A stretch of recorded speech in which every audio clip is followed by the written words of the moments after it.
మీరు అడుగుపెట్టు ప్రతి స్థలమును మీకిచ్చుచున్నాను. యెహోషువ గ్రంథము 1వ అధ్యాయము 3వ వచనము.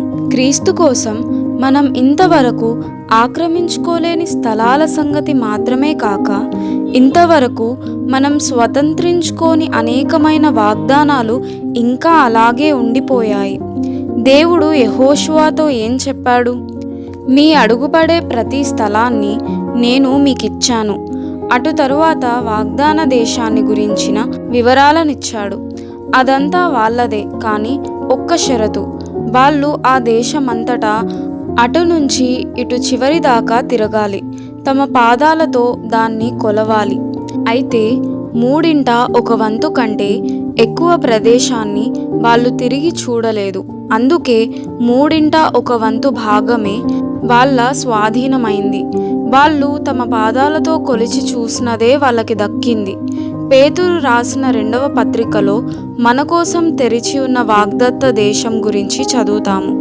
మనం విధేయత, విశ్వాసాలనే అడుగులతో వాటిని కొలిచి, విధేయత గల నమ్మికతో దాన్నంతటిని మన స్వంతం చేసుకోవాలని దేవుని చిత్తం.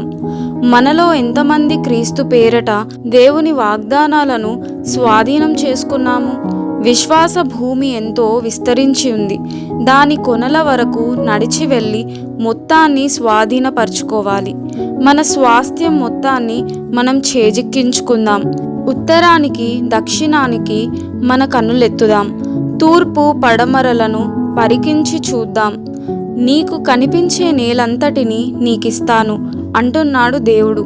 యూదా ఎక్కడెక్కడైతే తన కాలు మోపాడో అదంతా అతనిదే. బెన్యామీను ఎంత దూరం తిరిగితే అంత దూరము అతని స్వంతమే. ప్రతి వాడు వెళ్ళి తన అడుగు పెట్టడం ద్వారా తన స్వాస్థ్యాన్ని పొందాలి. వీళ్ళెవరైనా ఒక చోటులో పాదమూనారంటే వాళ్ళ మనస్సులో ఒక నిశ్చయత ఏర్పడిపోతుంది, ఈ భూమి నాదే. దానియేలు అనే ఒక నీగ్రో వృద్ధుడు కృపలో గొప్ప అనుభవం ఉన్నవాడు.